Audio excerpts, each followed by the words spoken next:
सभी को मेरा नमस्कार। तो कैसे हैं आप सब लोग? मैं अच्छी हूँ। वेलकम है आपका मेरे चैनल मधु के ब्लॉग में। तो फ्रेंड्स, अभी हो रहा है इवनिंग का टाइम और चाय वगैरह मैं पी चुकी हूँ। और चलो, मैंने कहा आज आपके साथ कर लेती हूँ थोड़ी सी बातें और एक सुनाती हूँ आपको बहुत अच्छी सी कहानी। बहुत छोटी सी है, तो सुनिएगा और बताइएगा कि आपको कैसी लगी। तो फ्रेंड्स, आज का जो टॉपिक है वो है निंदा और प्रशंसा। तो निंदा सबको बुरी लगती है और प्रशंसा सबको अच्छी लगती है। ये तो सबको ही पता है कि भाई निंदा सुनते ही बहुत लगता है कि हाँ भाई अब किसी की बुराई हो रही है या कुछ हो रहा है। तो क्या होता है, एक बार एक महात्मा थे जो गांव के एक गांव था, उसके जो पहाड़ी वगैरह थी उसके आसपास से। तो उस पहाड़ी में तप क्या करते थे और वहीं पर वो ज्यादातर रहते थे। तो गांव में जाते थे, थोड़ा बहुत जो भी उन्होंने मांगना वगैरह हुआ, जो भी उनके डेली के लिए उनके खाने पीने का रहता था, उसके बाद वो वहीं पर चले जाते थे और अपना वहीं पर ध्यान करते थे। तो क्या होता है कि जब गांव गांव के आसपास जब रहता है ना कोई इंसान, तो उसको गांव वाले बहुत अच्छे से जानते हैं, समझते हैं कि वो किस तरीके का व्यक्ति है।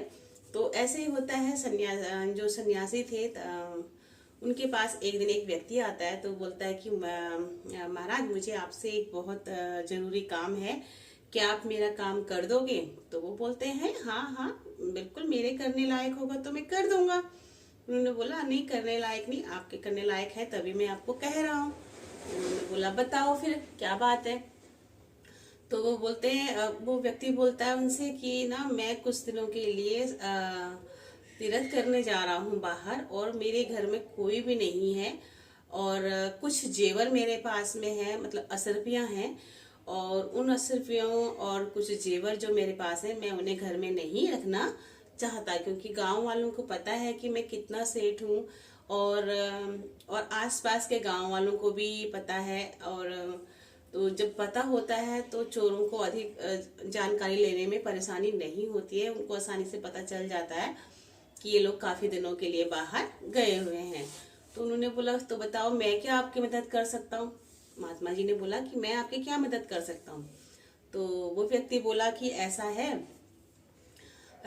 आप ना मेरा ये कुछ जेवर और ये कुछ मोहरे वगैरह है, ये अपने पास रख लो, और जब मैं तीर्थ करके वापस आऊंगा तो मैं आपसे वापस ले लूंगा, क्योंकि मैं इन्हें ले जाके अपने साथ ले जा भी नहीं सकता और मैं इन्हें घर पे भी नहीं छोड़ सकता हूँ। तो आप मेरी इतनी हेल्प कर दो। तो कहते हैं ठीक है। महात्मा ने कहा ठीक है, ऐसा मैं तो भाई इधर उधर घूमता रहता हूँ और मैं कहाँ लेके घूमूंगा, ऐसा करो, यहाँ पर एक गड्ढा खोद दो और उस गड्ढे में सारी चीजें अपनी डाल दो, और जब वापस आओगे तो यहीं से निकाल लेना।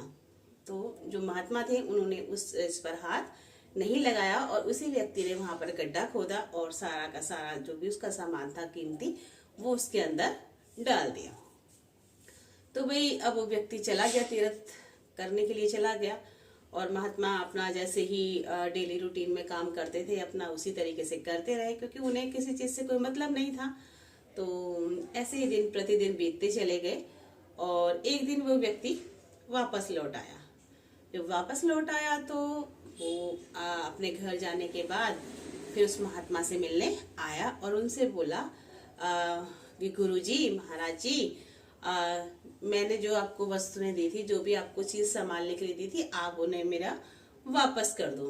तो महात्मा जी बोलते हैं भाई, जैसे तुमने इसको रखा था वैसे ही वहां से निकाल लो।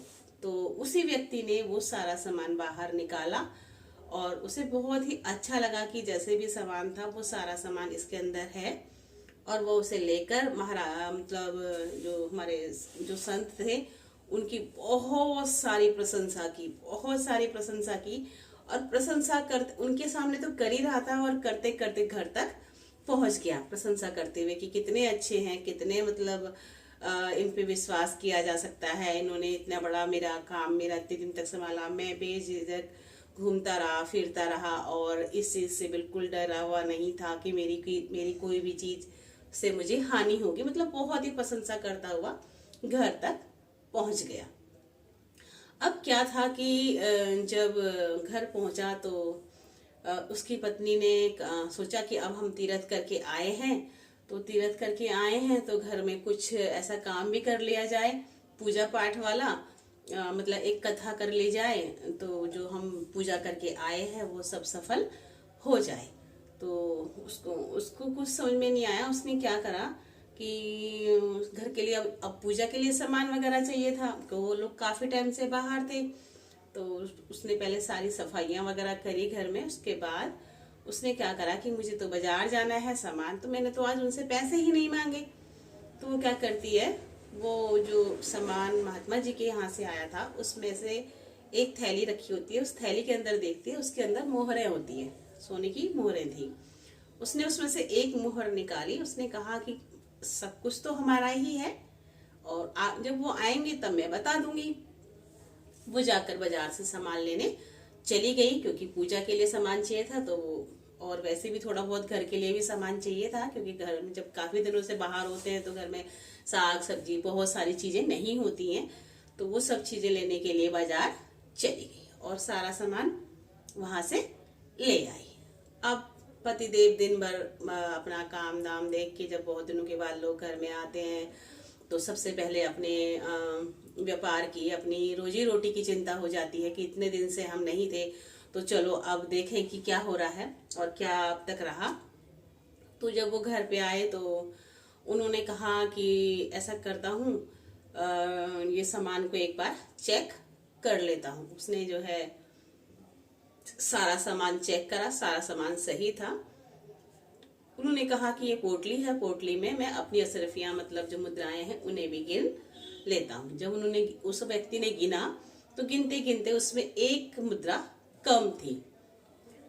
तो अब उस व्यक्ति को बहुत ही तेज गुस्सा आया, बहुत तेज गुस्सा आया। तो वो बड़बड़ बड़बड़ बड़बड़ करने लगा, लेकिन उसने अपनी पत्नी से उस बात को नहीं पूछा। तो नहीं पूछा और उसके बाद अगले दिन का रात भर वो बड़बड़ाता ही रहा। उसको बहुत ज्यादा क्रोध आ रहा था कि मैं इतने विश्वास के साथ वहां देकर आया, ये करके आया, वो करके आया, और उन्होंने मेरी एक मुद्रा निकाल ही ली। तो अगले दिन वो सुबह सुबह फिर महात्मा के यहाँ पहुंचते हैं। तो वो जो व्यक्ति था वो पहुंचता है। तो अब महात्मा जी से बोलता है कि मैंने तुम पे इतना विश्वास किया और तुमने मेरी एक मुहर निकाल ली। तो जिस तरीके से जब प्रशंसा हो रही थी तब महात्मा ने कोई भी रिएक्ट नहीं किया। तो जब निंदा हो रही थी तब उनको रिएक्ट करने का कोई मतलब ही नहीं था, तब भी उन्होंने कोई रिएक्ट नहीं किया। और वो व्यक्ति जो बोलता रहा बोलता ही रहा, और उसने बहुत जो भी उसके मन में था, रात से जो भी उसके मन में चल रहा था, उसने सारी भड़ास जो है उस व्यक्ति पर निकाल दी। अब इस बात की खबर जो है उसकी पत्नी को पता चली कि भाई कुछ इस तरीके की कोई बात है और मेरे जो पति हैं वो वहां पहुंचे हुए हैं। तो वो फटाफट से उनके पीछे आई और उनसे कहने लगी, उस व्यक्ति से कहने लगी कि पतिदेव, वो मुद्रा उसमें से एक मैंने निकाली थी, क्योंकि कल घर में कोई भी सामान नहीं था, तो पूजा के लिए मुझे पैसों की जरूरत थी और मैंने वो मुद्रा निकाल ली। और ये सुनते के साथ वो व्यक्ति वहीं पर एक ऐसी अवस्था हो गई उसकी कि मतलब ना वो मतलब खड़ा हो पाया, ना उसके मतलब जैसे कहता है ना पैरों के नीचे से जमीन निकलना, क्योंकि महात्मा वहीं पे खड़े थे। और वो बात सारी की सारी स्पष्ट हो गई कि पैसे किसने मतलब मुद्रा किसने निकाली थी। और जब व्यक्ति को पता चला तो वो बहुत ज्यादा शर्मिंदा हुआ और उसने जो है फिर महात्मा से माफी मांगी और उनके हाथ पैर जोड़ के खूब उनसे कहा कि मुझे क्षमा कर दो, मुझे क्षमा कर दो महात्मा जी, मुझे क्षमा कर दो। और खूब रोता रहा, गिड़गिड़ाता रहा, और वो महात्मा वहां पर चुपचाप से बैठे हुए थे। तो बहुत देर जब हो गई, वो गिड़गिड़ाता रहा, उनके पैरों पे पड़ा रहा। तो महात्मा ने कहा, जब तुमने मेरी प्रशंसा की थी मुझे तब भी कुछ नहीं फर्क पड़ा, और जब तुम मेरी निंदा कर रहे थे मुझे तब भी कुछ फर्क नहीं पड़ा, क्योंकि मुझे पता है ना कि जब मैंने कुछ किया ही नहीं है, जब मैंने कोई किसी चीज का कोई यूज ही नहीं किया, या मुझे इस चीज का लोभ ही नहीं है, लालच ही नहीं है, और मेरे वो किसी काम की नहीं है, तो आपको गलतफहमी हो रही है, आपकी गलतफहमी एक दिन दूर हो जानी है, तो मैं क्यों उस चीज को करूं। और ना ही मुझे निंदा से कुछ लेना देना है, ना ही मुझे प्रशंसा से कुछ लेना देना है, मेरे लिए सभी इक्वल है। उन्होंने क्या किया, दोनों हाथों में मिट्टी ली, यानी रेत लिया, जो भी वहां पे था मिट्टी, तो उन्होंने उसको इस तरीके से छोड़ा और कहा कि मेरे लिए निंदा और प्रशंसा इसी मिट्टी के समान है, मेरे लिए इनका कोई भी वैल्यू नहीं है। आप मुझे निंदा करो चाहे मेरी प्रशंसा करो, एक ही पल में आपने प्रशंसा की, एक ही पल में आपने निंदा की, और ये दूसरे ही पल में फिर आप फिर माफी मांगने लगे हो, तो इसमें मैं क्या सोचूं भाई।